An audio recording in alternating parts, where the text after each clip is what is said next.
गवी कुलकुळे यांचे प्रवचन. तारीख 13 ऑगस्ट 1978. विषय संकटाच्या पायऱ्याने परमार्थ सोपान चढणारे गुरुदेव. गुरुदेव एकदा म्हणाले की संतांनी केलेल्या संतांच्या वर्णनामध्ये संतांचं स्वतःच चरित्र सुद्धा आपल्या दृष्टीत पडतं.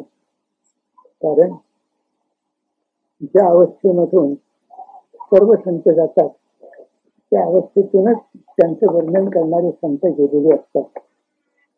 गुरुदेवांच्या ग्रंथांनाही हे वचन लागू पडेल. कारण त्यांनी आपले ग्रंथ उच्च साक्षात्कार झाल्यानंतर लिहिले. त्यामुळे त्यांनी संतांसंबंधाने जे लिहिले किंवा आपले सिद्धांत जे मांडले त्यात आपल्याला त्यांच्या स्वतःच्या जीवन चरित्राची पाहून लागते. आपल्याला मुख्यतः गुरुदेवांच्यावर संकट कोणती आली आणि त्या संकटातून त्यांनी परमार्थाचं आक्रमण कसं केलं हे पाहायचं आहे. त्या दृष्टीने हिंदी परमार्थ सोपानाचा मनसूर अंत त्यांनी घेतलेला दोहा हा चिंतनीय आहे. चढ़ा मंसूर सूरी पर पुकारा इश्क बाजों से, वो उसके बाम का जीना है, आयो इसका जी पाहे. मनसूर सांगतात की जे कोणी भक्त असतील आणि ज्यांना परमेश्वराची भेट घ्यायची इच्छा असेल त्यांनी सुळावरून गेलं पाहिजे. सूळ हा परमेश्वराकडे जाण्याचा जिना आहे. अर्थात नाना तऱ्हेची दुःख ती अनुभवल्यानंतरच मनुष्य परमार्थाच्या उच्च अवस्थेला पोचू शकतो.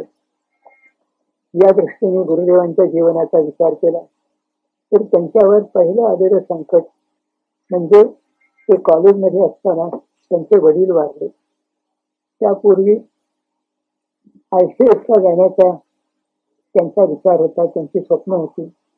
त्यांच्यासारखा अद्वितीय बुद्धीचा मनुष्य त्याला ICS ला जायची सहज व्यवस्था झाली असते, पण वडील गेल्यामुळे तो विचार त्यांना रहित करावा लागला. त्यानंतर 1907 साली BA मध्ये ते फर्स्ट क्लास मध्ये न येता सेकंड क्लास मध्ये आले. याचा त्यांना बराच धक्का बसला. त्यांच्या सर्व प्रोफेसरना सुद्धा या घटनेने अतिशय वाईट वाटलं. कुठे गुरुदेवांना जो आजार झाला त्याला थोडंसं कारण या त्यांच्या सेकंड क्लास येणं हे सुद्धा काही प्रमाणामध्ये आहे. परंतु हे पहिली दोन संकट म्हणजे पुढे येणाऱ्या संकटाच्या मानाने जणू काहीच नाही. त्यांच्या संकट परंपरेला सुरुवात 1909 साली झाली. त्यावेळेला ते सिनियर MA अभ्यास करीत होते आणि डेक्कन कॉलेजमध्ये सिनियर फेलो होते. ते 1909 साली जानेवारीमध्ये कॉलेजमध्ये आले.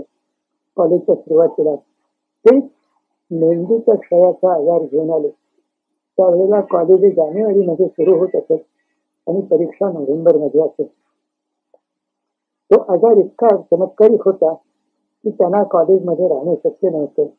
मग त्यांच्या मातोश्रीने गावामध्ये बिराड केलं आणि गुरुदेव कॉलेजमधून गावात राहायला गेले. ते गावात राहायला जाण्यापूर्वी आमचे स्नेही बाबूराव मस्कर यांनी त्यांना 3 दिवसात संबंध भगवद्गीता वाचून दाखवली. भगवद्गीतेच्या अध्यायात मच्चित्त सर्व योगाने मत प्रसादात परिस्थिती असतेत्तम अहंकारान नश्रोस्ती विनंसती हा श्लोक आला. त्या श्लोकाने गुरुदेवांच्या अंतःकरणाची पकड घेतली. त्यांनी असा विचार केला की प्रत्यक्ष परमेश्वरानेच असं आश्वासन दिलेलं आहे की जो मच्चित्त होतो, जो माझी भक्ती करतो त्यांना मी सर्व संकटातून सोडवीन. आपण महान संकटात आलेलो आहोत. डॉक्टर वैद्य हे निराश झालेले आहेत. आता परमेश्वराची ही जी प्रतिज्ञा आहे त्याचाच आपण प्रत्यंतर पाहू. याचा उल्लेख त्यांनी आपल्या गीतेच्या पुस्तकात अगदी संक्षिप्तपणे केलेला आहे. मच्चित्त होणं, ईश्वरचित्त होणं म्हणजे काय हे गुरुदेवांना माहिती होतं. कारण 1901 साली त्यांनी महाराजांच्याकडून नाम घेतलेलं होतं. अखंड नामस्मरण करणे, शक्य तितकं नामस्मरण करणे म्हणजे ईश्वर चित्त होणं, हा अर्थ त्यांना सहजच समजला होता.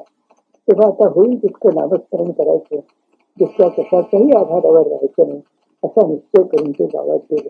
त्यावेळेला ते विशेषतः सांगतात की माझ्या आईचे परमार्थाच्या दृष्टीने माझ्यावर फार उपकार झाले.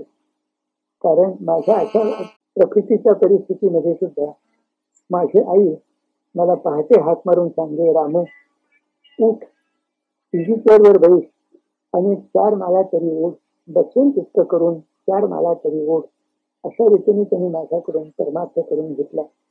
एरवी निजून टीव्ही चेअरवर बसून जितकं जितकं मला नाम करता येत असेल तितकं मी नामस्मरण करीत असेल. एका वेळेला 15 मिनिटं, 20 मिनिटं, अर्धा तास जसं करता येईल तसं. आणि याचीच आता परीक्षा पाहिजे असं ठरवलं. त्यावेळेला ते पुण्याचे प्रसिद्ध वैद्य बाळशास्त्री राजवणकर यांचं औषध सुद्धा घेत असत, परंतु ते निमित्त मात्र होतं. अशाच परिस्थितीमध्ये डेक्कन कॉलेजचे प्रोफेसर रॉबिन्सन एकदा त्यांच्याकडे आले आणि त्यांना सांगितलं की ससून हॉस्पिटलमध्ये युरोपियन वॉर्डमध्ये तुम्हाला ठेवायची मी व्यवस्था करून आलेलो आहे, तेव्हा तुम्ही ससूनमध्ये चला. त्यावेळेला एका सामान्य विद्यार्थ्याला युरोपियन वॉर्डमध्ये ससूनमध्ये राहायला मिळणं म्हणजे जवळजवळ हा चमत्कारच होता. परंतु याचा मोह सुद्धा गुरुदेवांना झाला नाही. त्यांच्या मनाने ठरवलं होतं, एक आपल्याला वाचवतील तर गुरुदेवच वाचवतील. याचा जणू काही उच्चार त्यांनी आपल्या ग्रंथात एका दोह्यात केलेला आहे. एक भरोसो, एक बल, एक आस विश्वास, एक राम घनश्याम हित, शातक तुलसीदास. त्याप्रमाणे आपले सद्गुरू आणि परमेश्वर हेच आपलं रक्षण करतील. ही एकच आशा, ही एकच भरोसा, दुसऱ्या कोणाकडेही पाहायचं नाही असं त्यांनी ठरवलं. त्यांनी प्रोफेसर रॉबिन्सनना सांगितलं की मी सध्या बाळशास्त्री लागवणकरांचं औषध घेतो, 1 महिनाभर त्याचा परिणाम पाहतो आणि मग ससूनमध्ये जाण्याचा मी विचार करेन. परंतु हे नुसतं वर्ष कारण होतं. हे ऐकून रॉबिन्सनने कपाळाला हात लावला. गुरुदेव त्यावेळेला तिथे नव्हते. 1 महिन्यानंतर ते असतील की नाही कोणाला ठाऊक, परंतु तो निराश होऊन परत गेला. अशा रीतीने त्यांचं साधन चाललेलं असताना गुरुकृपेचा आणि ईश्वर कृपेचा जणू काही आदेशच त्यांना मिळाला. एक दिवस सकाळी 9 वाजायच्या सुमाराला त्यांना घंटानाद ऐकू येऊ लागला. त्यावेळेला परमार्थाचे अनुभव याची विशेष माहिती त्यांना नव्हती. अनंतनाद वगैरे काही ऐकलेलं नव्हतं. तेव्हा काय अनुभव येतो असं मनात येऊन त्यांनी आईला विचारलं की घरची पूजेला आलेले आहेत का? ते राहत होते ते जहेरच्या महादेवाच्या देवळाच्या वाड्यात राहत होते. त्या देवाच्या पूजेला सकाळी भटजी येत असत. आई म्हणाली भटजी आलेली नाहीये, मग अनंतनाद काय असावा? तर त्याच दिवशी दुपारी त्यांना एक बुक पोस्ट मिळालं. त्याने कॉलेजमधून निघताना बाबूराव मस्करना सांगून ठेवलं होतं की शंकराचार्यांचं ग्रंथावली प्रसिद्ध झालेली आहे म्हैसूरकडून, त्यातले मला कुठले तरी 2 व्हॉल्युम्स पाठवून द्या. त्यांनी 2 व्हॉल्युम्स त्यांना पाठवून दिले होते आणि त्याचा एक व्हॉल्युम त्यांनी सहज उघडला तर शंकराचार्यांच्या योगतारावलीमध्ये 2 श्लोक त्यांच्या डोळ्यामध्ये पुढे आले. त्यामध्ये अनंतनादाचा उल्लेख होता. त्यातला महत्वाचा श्लोक हा की नादानुसंधान नमस्ते तुभ्यं त्वां साधनं तत्त्वपदस्यजामे भवत्प्रसादात् पवनेन सार्धं विलीयते विष्णुपदे मनोमे. नादानुसंधानाला नमस्कार करून शंकराचार्यांनी म्हटलेलं आहे की तुझ्या कृपेने माझं मन आणि प्राण हे विष्णुपदी म्हणजे परब्रह्मामध्ये लीन होते. अर्थात हा अतिशय शुभ असा योग आहे. आपल्याला आपण बरं होण्याच्या मार्गावर आहोत, सद्गुरूची आपल्यावर कृपा आहे ही त्याच्यामुळे त्यांची खात्री झाली आणि आपल्याला येणारा घंटानाद हा परमेश्वराचा अनंतनाद आहे हे त्यांना समजलं आणि तिथून त्यांनी नामस्मरणाने अनंतनादाच्या अनुसंधानाने आपला रोग बरा करून घ्यायचा असं ठरवलं. त्यानंतर त्यांची प्रकृती थोडी बरी झाली. परंतु आर्थिक अडचणी होत्यात. तिकडे खर्च सपाटून आजारीपणामुळे उत्पन्न काही नाही. असं 1912 पर्यंत चाललं. 1912 मध्ये फर्ग्युसन कॉलेजमध्ये अर्ध काम करायची नोकरी त्यांना मिळाली. 1913 मध्ये पुढे डेक्कन कॉलेजमध्ये संस्कृत मॅथ्सच्या क्युरेटरची जागा त्यांना मिळाली आणि 1914-16 पर्यंत साधारण परिस्थिती बरी होती. 14 साली ते फर्स्ट क्लास पूर्ण झाले. डेक्कन एज्युकेशन सोसायटीने अगोदरच पेनी झाले नाही तरी सुद्धा त्यांना लाईफ मेंबर करून घ्यायचं ठरवलं होतं. पेनी फर्स्ट क्लास झाल्यानंतर मग तर काही प्रश्नच नव्हता. 1916 पर्यंत ते साधारण बरंच चाललं होतं. पण पुन्हा त्यांच्या मागे संकटाची परंपरा सुरू झाली. 1916 साली त्यांचा मुलगा सरासरी 10-11 महिन्याचा होऊन गेला. 1918 साली मातोश्री आणि आई आणि पत्नी या दोघांनाही बेवाजना झाली आणि ते स्वतः पहिल्या आजाराने पुन्हा आजारी पडले.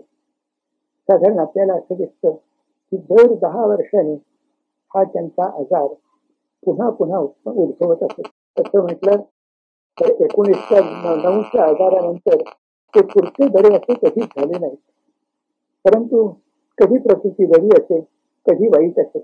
त्यांच्या पत्रामध्ये प्रकृती साधारण बरी, प्रकृती बरी आणि प्रकृती वाईट असेच उल्लेख असत.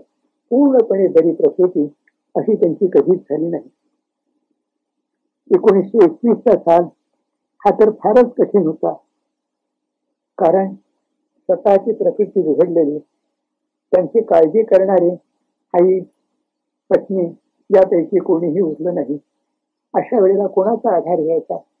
सांपत्तिक अडचण तर होतीच, कारण वरचेवर आजारी पडल्यामुळे रजा घेऊन सर्व पगारी रजा त्यांची संपलेली होती. बिनपगारी रजा होती. अशा वेळेला एक शेवटचा निर्णय म्हणून त्यांनी गुरुचरणापाशी जायचं आणि त्या ठिकाणी काय ते सोक्ष करून घ्यायचा असं ठरवलं. सद्गुरू श्री भाऊसाहेब महाराज हे 1914 सालीच हे सोडून गेले होते. त्यांचाही त्यांना आधार नव्हता. पण यानंतर त्यांना आधार होता तो एक आपल्या स्वतःच्या श्रद्धेचा, आपल्या साधनाचा आणि त्यांचे ज्येष्ठ गुरुबंधू श्री अंबुराव महाराज यांचा. त्यांच्या सान्निध्यात राहण्याकरता ते इंचिरीला गेले.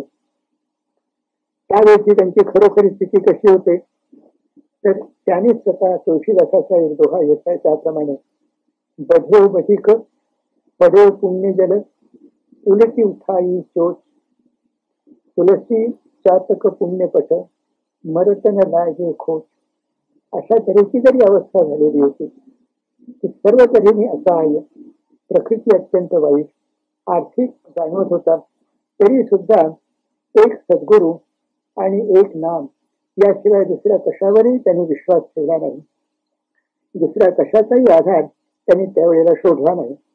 मागं मुलगा गेला, पुढे पत्नी गेली, आई गेली. त्या सर्वांच्या बाबतीत त्यांची एकच वृत्ती, God had given, God had taken away, blessed be the name of Lord. हे सेंट जोबचं वचन ते नेहमी सांगत असत. सेंट जोबला जेव्हा त्याच्या बायकोने सांगितलं की आपले दोन्ही मुलगे गेले, तेव्हा त्यांनी हे वाक्य उच्चारलं होतं की the Lord had given, the Lord had taken away, blessed be the name of the Lord. त्यांची प्रकृती इतकी अशक्त झाली होती की रोज 5-7-8 वेळा ते चहा करून घेत असत. परंतु दर खेपेला 4-5 चमचे चहा घ्यायचा आणि उरलेला टाकून द्यायचा, उरलेला इतर लोकांनी घ्यायचा. कृष्णराव गजनकर सांगत होते की याच्याही पुढे अशी परिस्थिती झाली की पोटात काहीही जायचं नाही. तोंडामध्ये दुधाची चूळ ते काही वेळ घेत असत आणि ती चूळ थोड्या वेळाने टाकून द्यायची. त्यातून काय त्यांना आहार मिळत असेल तो. परंतु अशा वेळेला सुद्धा त्यांचं साधन मुळीच कमी पडलं नाही. किंबहुना त्यांच्या साधनाला जोरच आला. चमत्कार हा खरोखरी आहे की 1909 साली आजारी असताना इतक्या आजारामध्ये सुद्धा त्यांचे अनुभव वाढतच गेले. 21 साला ते 20-21, 18 ते 21 पर्यंत त्याचे खूपच वाढत गेले. त्यांनी साधनही त्यावेळेला खूप केलं. परंतु 21 सालच्या 20-21 सालच्या सुमाराला आपण बघू ही सुद्धा त्यांना आशा वाटत नव्हती, कारण डॉक्टर्सने कोणत्याही तऱ्हेची आशा त्यांना दिलेली नव्हती. ते स्वतः आपलं होईल त्यावेळेला करीत होते. आणि एका होईलवर त्याने साक्ष घालायला श्री बाबांना सांगितलं. बाबांनी सांगितलं, मी तुझ्या होईलवर साक्ष घालणार नाही, कारण महाराजांनी सांगितलेलं आहे की तुला 60 वर्ष भीती नाही आणि महाराजांचे शब्द खोटे होणार नाहीत. गुरुदेव त्यांना म्हणाले, अहो साहेब डॉक्टरने सुद्धा सांगितलं की आता काही आशा नाही. तेव्हा बाबा एकच म्हणाले की साहेबाला काय कळतंय, महाराजांच्या पेक्षा तर त्याला अधिक काही कळतंय, महाराजांचे शब्द खोटे होणार नाही. त्याने त्या वेलवर सही केली नाही आणि शेवटी बाबांचंच म्हणणं खरं झालं. त्याचप्रमाणे ती त्यावेळेला असंही म्हणाले होते की मी गेल्यानंतर जर माझ्याकरता काही तुम्हाला करावं असं वाटलं तर एक या ठिकाणी वृंदावन तयार करा आणि त्या वृंदावनावर शेषाचं एक चित्र काढा. खरोखरी त्यांचे अनुभव यावेळेला त्याच्या शेषाच्या फार पुढे गेले होते. असं असताना सुद्धा शेषाचं चित्र काढा ते का म्हणाले हे काही सांगता येत नाही. असं याप्रमाणे त्यांचं साधन सुरू होतं. त्यांनी देहाकडे मुळीच पाहिलं नाही. मी त्यावेळेला तिथे गेलो होतो एक थोडे दिवस, 15 दिवस. तेव्हा ते एक दिवस मला म्हणाले, गणपतराव बसून बसून मला देह सवय झालेली आहे. आणि ते बसत असत, ते अत्यंत मऊ रजईवर बसत असत, तरी सुद्धा त्यांना देह सवय झाली होती. मी तरी काय सांगणार, त्यांना सांगितलं की बोरिक पावडर लावावी, मेडिकेटेड कॉटन आहे तो घ्यावा, म्हणजे काही बरं वाटेल. परंतु या अवस्थेत सुद्धा त्यांचं साधन सुरू होतं आणि त्याचं योग्य फळही मिळालं. याच वेळेला ते गुरुपदाचे अधिकारी झाले ही आपल्याला माहिती आहे. त्यावेळेला ते गुरुपदाचे अधिकारी झाले, परंतु त्यांनी गुरुपद मात्र स्वीकारले नाही. यातही त्यांचा मोठेपणा आपल्याला दिसून येतो. ते अंबुराव महाराजांना म्हणाले, तुम्ही आहात तोपर्यंत मला नाम द्यायचं नाही. माझ्याकडे कोणीही तरी आलं तरी नाम घेणारा मी तुमच्याकडे त्यांना पाठवून देईन आणि त्याप्रमाणे नेहमी अंबुराव महाराजांच्याकडे लोकांना पाठवून देत असत. आता अशा तऱ्हेच्या परिस्थितीमध्ये असताना सुद्धा परद्रव्य न स्वीकारणं, हात खाली न करणं हे व्रत त्यांचं सुरू होतं. त्यांनी कोणाही कडून पैशाची याचना तर केलीच नाही, परंतु कोणी दिले तरी ते पैसे घ्यायला तयार नसत. या दृष्टीने त्यांनी आपल्या पुस्तकातील दोहा घातलेला आहे की रसी कर पर कर करे करतल कर न करे, जो दिन करतल करतर तो दिन मरण करे. हात खाली करू नको, हात वर कर. आणि अखंड त्यांचा हात वरच होता. त्यांनी आपल्याला जे काही पैसे मिळाले, काही झालं, ते सगळे परमार्थाकरता खर्च केले. आपल्या स्वतः करता त्यातलं त्यांनी काहीही खर्च केलं नाही. या सगळ्यामुळे सद्गुरूंच्या वर्षात त्यांच्या देशात किती पराकाष्ठेला पोचलेला असेल, किती दृढता त्यांच्याबद्दल झालेली असेल, त्याची सहजच लोकांना कल्पना येण्यासारखे. त्यांनी आपल्या दोह्यात म्हटल्याप्रमाणे जो चाहे आकार तो सद्गुरु परत दे. तुला साकार देव जर पाहायचा असला तर सद्गुरु हा प्रत्यक्ष देवच आहे. आणि निराकार निजरूप आहे. निराकार असा देव निजरूप तेही त्यांनी पाहिलं होतं आणि त्यामुळे सद्गुरु परतचे देव हेही ते निश्चयाने सांगून ठेवलं, नाही निश्चयाने सांगू शकले. आपल्या संप्रदायात निंबर्जी महाराजांनी म्हटल्याप्रमाणे गुप्तरूप म्हणजे गुरु हे ते पूर्णपणे जाणून होते.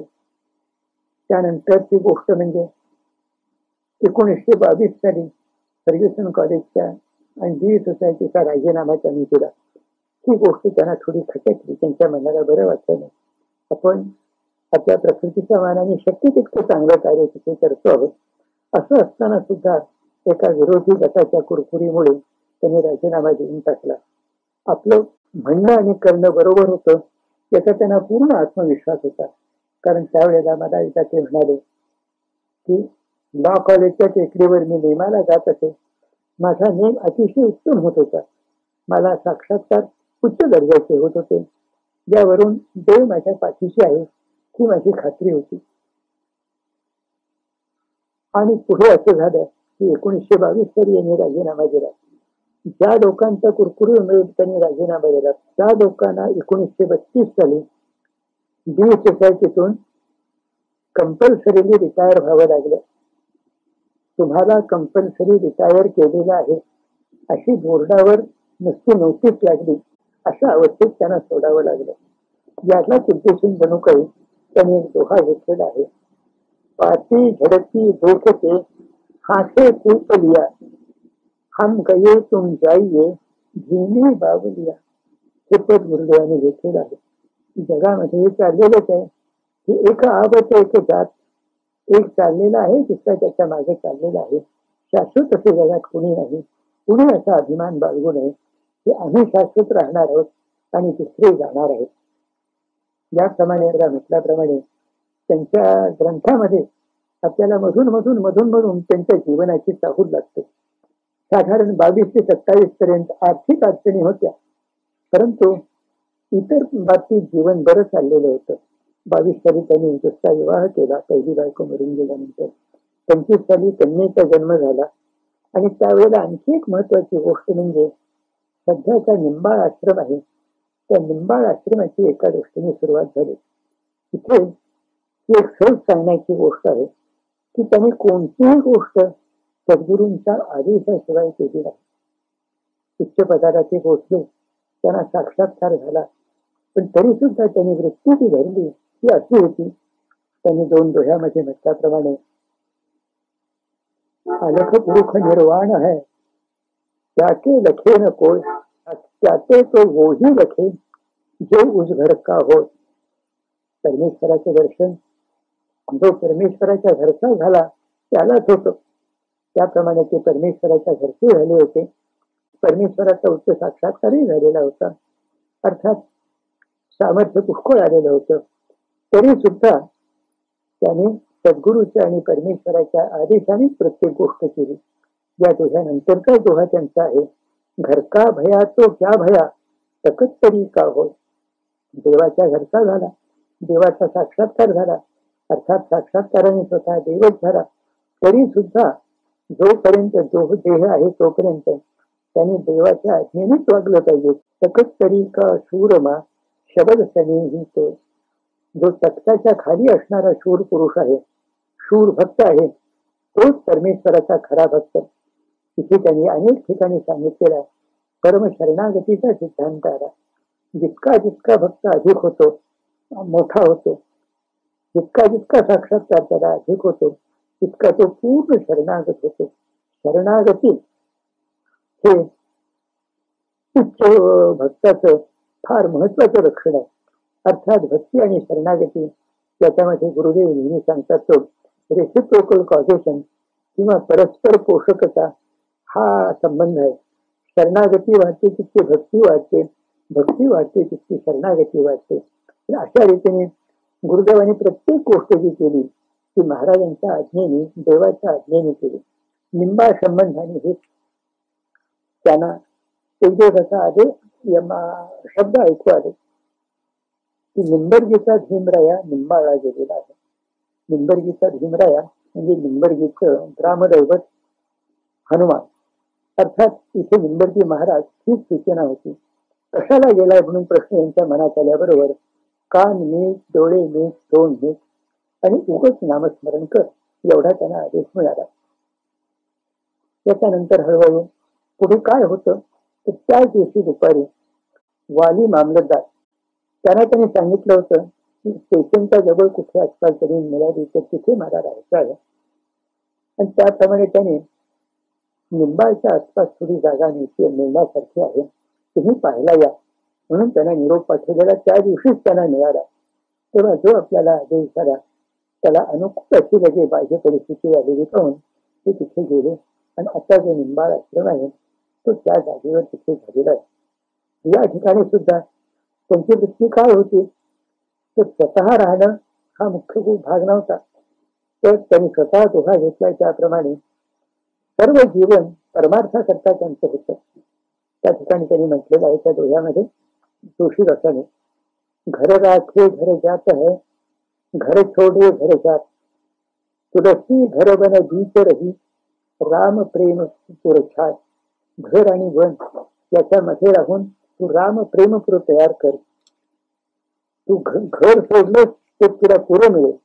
याचा अर्थ त्याच्या स्वतःच्या जीवनाचं आणि प्रपंचाचा विचार न करता आपण आणि आपल्या बरोबर साधन करणारे आपले गुरुबंधू इतर कोण भक्त असतील त्या सगळ्यांना एकत्र राहून साधन करता येईल अशा तऱ्हेची घराची योजना त्यांनी केली.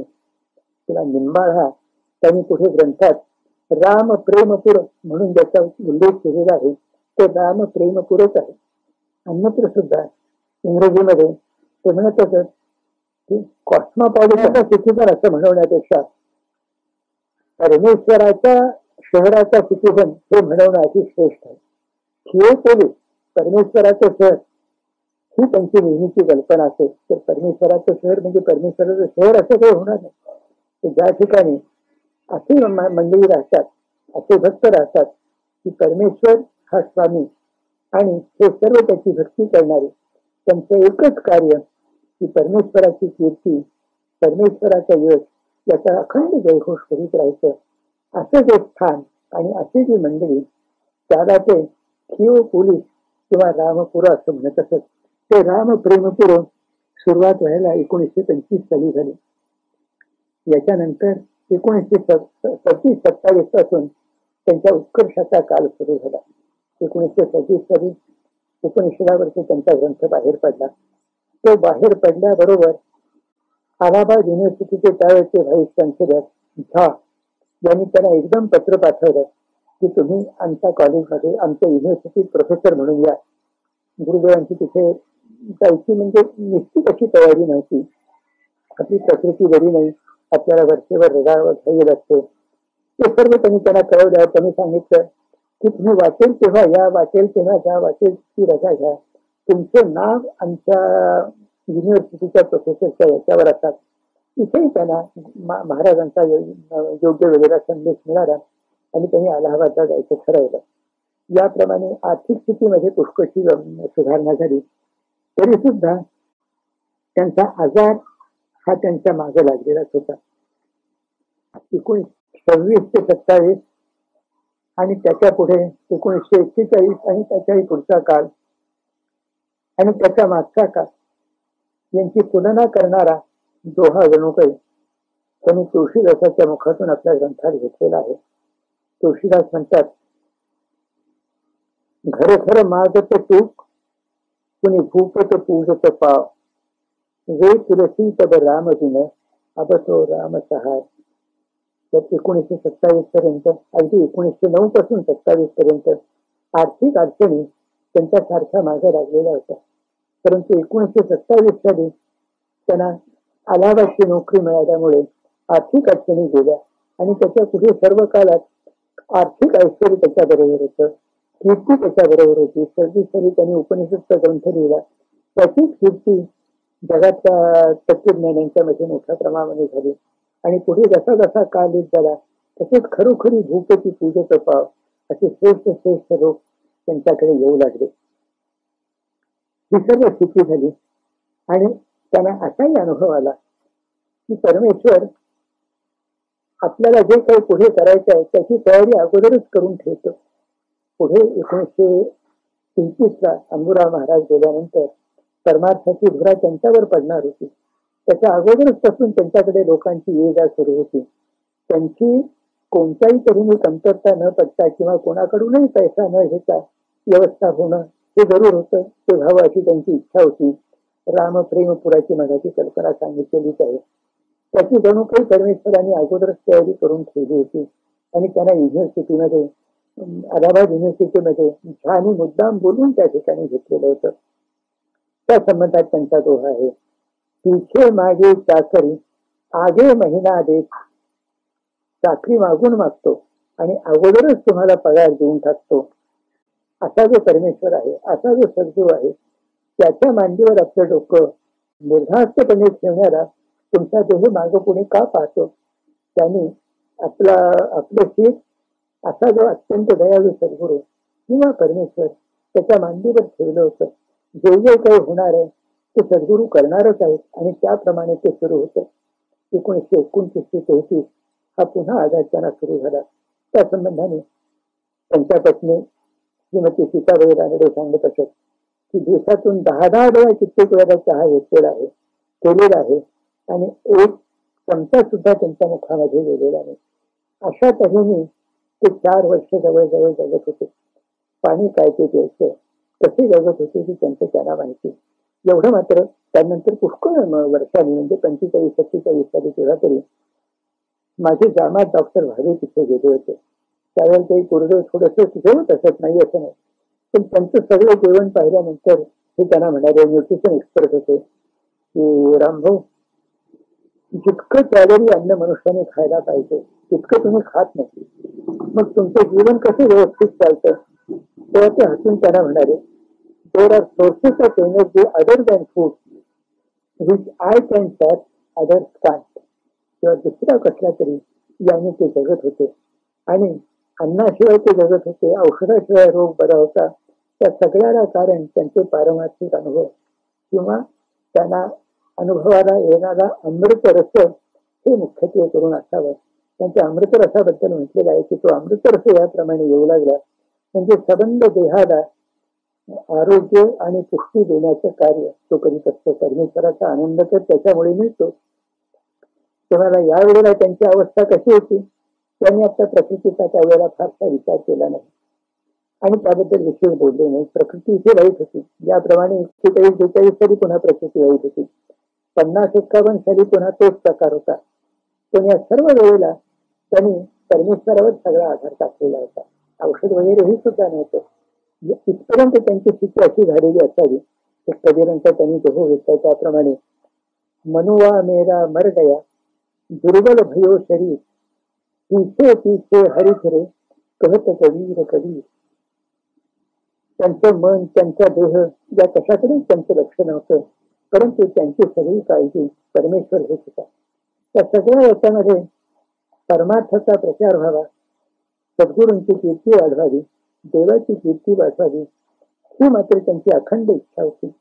1921 साली अतिशय आजारी असताना ते उईल वगैरे करीत होते तेव्हा मी इंचिगिरीला त्यांना भेटून काही दिवस राहायला गेलो होतो. तेव्हा ते एकदा म्हणाले की आम्ही काही दुर्बल नाही, परमेश्वराच्या कृपेने आणि महाराजांच्या कृपेने महाराजांची कीर्ती वाढावी, देवाची कीर्ती वाढावी असं सामर्थ्य परमेश्वराने दिलेलं आहे. परंतु आयुष्य जर उरलं नाही तर काय करायचं. त्यांना मृत्यूची भीती स्वतःपुरती मुळीच नव्हती, त्यांना जगायची काही कारणही नव्हतं. एक परमेश्वराचा आणखी आनंद मिळेल तो आणखी घ्यावा एवढ्या करता एक जगायचं आणि दुसरं जगाला परमार्थ सांगण्याकरता जगायचं. त्यावेळेला सद्गुरूंची कीर्ती वाढवणं, देवाची कीर्ती वाढवणं म्हणजे काय याचं महत्व हे मला कळत नव्हतं. पण पुढे असं सहजच कळून आलं की परमार्थाची कीर्ती वाढवणं, देवाची कीर्ती वाढवणं याचा अर्थ जगदुद्धाराचा मार्ग जगाला सांगणं. देवालाही कीर्ती नकोय, जगालाही कीर्ती नकोय, परंतु यांची कीर्ती वाढवणं म्हणजे परमेश्वराच्या साक्षात्काराने मनुष्य स्वतः परमेश्वर होऊ शकतो हा आदेश जगाला लागून जगाला परमहिताच्या आपल्या मार्गाला लावणं हे कार्य त्याच्यामध्ये होतं. हे मुख्यत्वे करून जे कार्य होतं त्यात जगदुद्धाराचं भूतदयेचं कार्य त्यात साठवलेलं होतं. 1941 साली त्यांचा मुलगा 4 महिन्याचा होऊनच गेला. पत्नीही त्यावेळेला अत्यंत आजारी होत्या, त्या जगतात का मत्तात अशा अवस्थेमध्ये होता. मुलगा गेला त्याच्याबद्दल त्यांना खूप वाईट वाटतं, ते साहजिकच आहे. परंतु ते सुद्धा का वाईट वाटलं तर हे त्यांनी सांगितलं की मुलगा होणार हे मला कळलं होतं आणि तो जगणार असं मला महाराजांनी दाखवलेलं होतं. आणि असं का झालं, आजपर्यंत प्रत्येक महत्वाची गोष्ट महाराजांनी मला दाखवली आणि यावेळेला तरी ते का असं झालं हे मला कळेना. कारण माझा मुलगा पांगुळ गाडा घेऊन महाराज त्याला चालवत आहेत, तो महाराजांच्या ताटामध्ये जेवायला त्यांच्या बरोबर बसलेला आहे, ही दृश्य मी पाहिली आणि तो 4 महिन्याचा होऊन गेला. असं का झालं याचा मला अर्थ कळला. त्याच्याबरोबर ते असंही म्हणाले, त्यावेळी ते वरचेवर रागावत असत, भोवतालच्या मंडळींच्यावर ओरडत असत. एकदा ती आपल्या जवळ असलेल्या एका विद्यार्थ्याला म्हणाला, माझा राग तुमच्यावर नाहीये, मी तुमच्यावर रागावतो तरी माझा राग देवावर आहे. कारण माझ्या पुढे मुलाचं काय होणार आहे हे मला देवाने दाखवलं नाही. आणि त्यावेळेला ते इतकं म्हणाले, त्या विद्यार्थ्यांनी मला सांगितलेलं की देवाने आपल्या छातीवर हात ठेवून सांगावं की 1916 सालचा पहिला मुलगा त्यांचा मेला त्यावेळेचाच रामभाऊ आज आहे का. हे देवाने छातीला हात लावून सांगावं इतका त्यांचा साक्षात्काराचा आत्मविश्वास वाढलेला होता. तरी सुद्धा दाय विल बी डन, तुझ्या इच्छेला येईल ते होऊ दे, ही मात्र त्यांची वृत्ती कायमच होती. त्या संबंधात त्यांच्या पत्नीने आणि मुलीने सांगितलेली हकीकत. श्रीमती सीताबाई एकदा म्हणाल्या, मी त्यांना म्हटलं की या वयात देवाने तुमचा अंत असा पाहायला नको होता. तेव्हा ते म्हणाले, असं म्हणू नये, देवाने जे केलं ते वाईट किंवा ते अयोग्य असं केव्हाही म्हणू नये. त्याचप्रमाणे शकुताई एकदा महाराजांच्या फोटो पुढे नमस्कार करून तशी निजल्यात रडत होती. तिला उठायची इच्छा नव्हती. इतक्यात गुरुदेव बाहेरून मेनातून आले. त्यांनी फोटो पुढे कापूर लावला आणि बाजूला जाऊन उभे राहिले. त्यांनी शकुला उठवलं नाही. तिच्या लक्षात आलं ते आले आणि ती उठून बसली. तेव्हा त्यांनी तिच्या पाठीवर हात फिरवला आणि त्यांनी त्याला म्हटलं, शकू, त्याला वाचवायचं असतं तर वाचवता आलं नसतं का? तेवढी शक्ती देवाने दिलेली होती. पण देवाच्या मनात ते नव्हतं. देवाच्या मनात ते नव्हतं ते आपण का करावं? इतकी स्वतःच्या मुलाला वाचवायची शक्ती आलेली असून सुद्धा देवाने तशा तऱ्हेचं आपल्याला आदेश दिला नाही, म्हणून त्यांनी आपली शक्ती वापरली नाही. आणि ही शक्ती त्यांना 1921 साली 18 साली पत्नी गेली तेव्हा सुद्धा आलेली होती, असं हरिदासांनी मला सांगितलं. त्यांच्या पत्नी गेल्या तेव्हा हरिदास तिथे होते. ही मोठी एक चमत्काराचीच गोष्ट आहे. हरिदास नाम घ्यायला इंजिनीला गेले होते. ते परत येताना अंबुराव महाराजांनी त्यांना एक पत्र दिलं आणि त्यांना सांगितलं की हे रामरायाला नेऊन दे. ते म्हणाले की मला एकदम मुंबईला जायचं आहे, मी पत्र हे पोस्टामध्ये टाकतो. नाही नाही म्हणाले, तू त्याला नेऊन दे, प्रत्यक्ष नेऊन दे. आणि हे तिथे गेले तर यांच्या पत्नी पिऊनी सपाटून आजारी पडले. अर्थात तिथे यांना राहणंच प्राप्त होतं. त्यांचं पुढचं सगळं करायचं ते हरिदासांनी ठेवलं. तेव्हा गुरुदेव रामभाऊंना हरिदासांना म्हणाले होते, तिला वाचवायची असती तर वाचवायची शक्ती देवाने दिलेली होती. देवाजवळ टाकलेला शब्द फुकट जाऊ नये इतकी पोट देवाजवळ आलेली होती, परंतु देवाच्या मनात ते नव्हतं. मग आपण ते देवाच्या इच्छेविरुद्ध का करायचं? म्हणून त्यावेळेला सुद्धा स्वतःला शक्ती असून त्याने ती वापरली नाही. आणि दाय विल बी डन ही त्यांची नेहमीची वृत्ती त्यावेळेलाही त्यांनी आपली कायम ठेवली. 1946 साली त्यांची 60 वर्ष पूर्वी झाली आणि त्यांच्या षष्ठब्दी पूर्तीच्या दिवशी आम्ही पुष्कळ मंडळी त्या ठिकाणी होतो. सांगलीचे राजेशाही होते. काहीतरी त्यांच्याकरता करावं अशी इच्छा होती, पण त्यांनी ते करून घेतलं नाही. पण त्यावेळची एक हकीकत आहे की गुंडोपन गदटकर, नागप्पा, प्रोफेसर दामले ही मंडळी आणि गुरुदेव एका खोलीमध्ये बसली होती. मला आणि बाबासाहेबांना आम्ही नेण्याला बसलो होतो पुष्कळ मंडळींच्या बरोबर. तिथून बोलावणं आलं आणि आम्ही तिथे गेलो तर वातावरण अतिशय तंग झालेलं होतं. सर्व मंडळी अत्यंत गंभीर झालेली. गुरुदेवांचा चेहरा खूपच गंभीर झालेला होता. आणि आम्ही तिथे गेल्यानंतर ते एवढंच म्हणाले, मी एक गोष्ट सांगितली होती ती कोणाला आठवते का? त्याने किती गोष्टी किती जणांना सांगितल्या, नेमकं त्यांना काय म्हणायचं पण अगोदर काय बोलणं झालं होतं मला माहिती नाही. गुंडोपन गदटकर म्हणाले, हो मला आठवत आहे. 1910 साली किंवा तेव्हा तरी तुमच्या मातोश्री महाराजांना नमस्कार करून म्हणाल्या की याची प्रकृती ही अशी आहे, त्याचं कसं होणार? तेव्हा तुमच्याकडे पाहून महाराज म्हणाले, का काळजी कशाची? 60 वर्ष तरी मला काही हरकत दिसत नाही. तेव्हा 60 वर्षपर्यंत मला तुम्हाला आयुष्य असं त्यांनी दाखवलं होतं.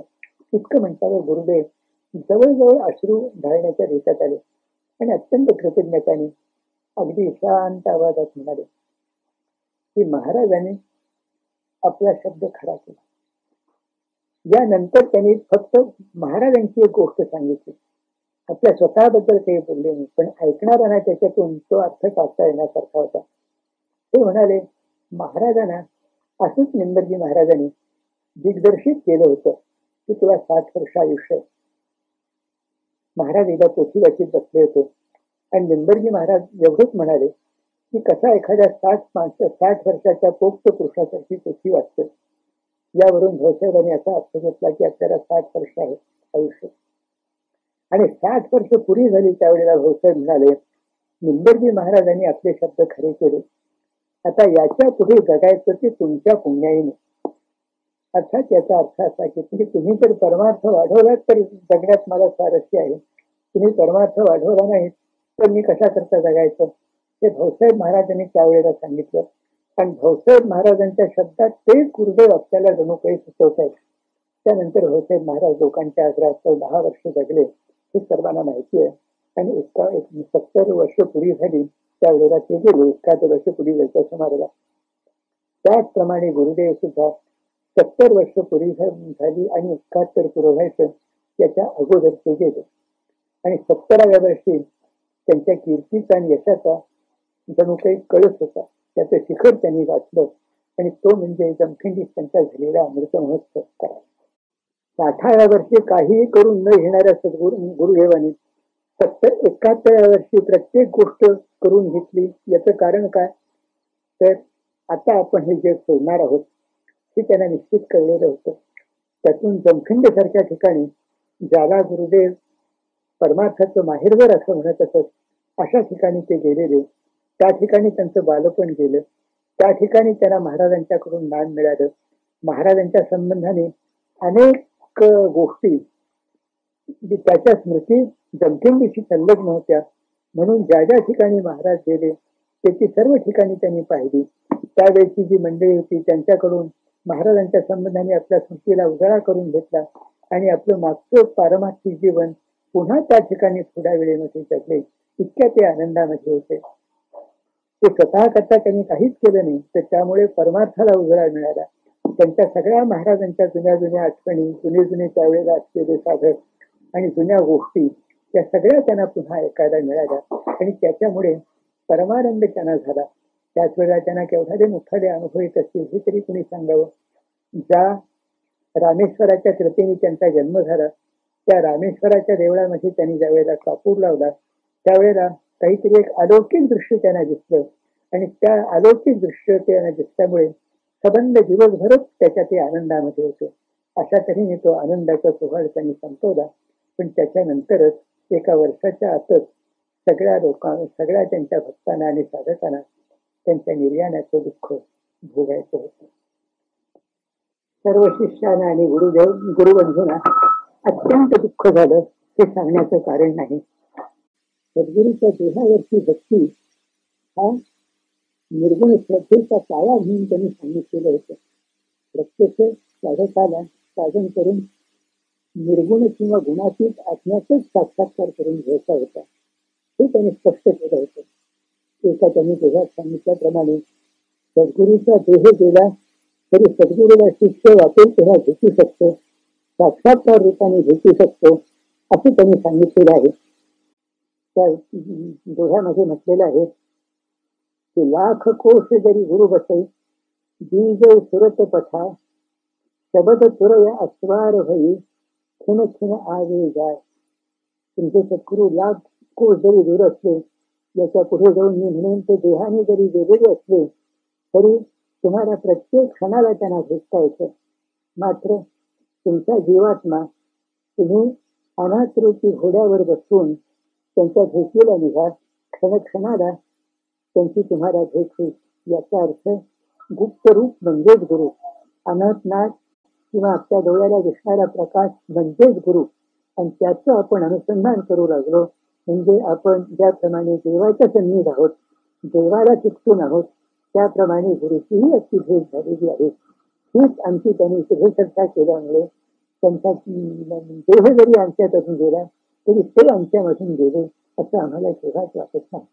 राजाधिराज सद्गुरुनाथ महाराज की जय.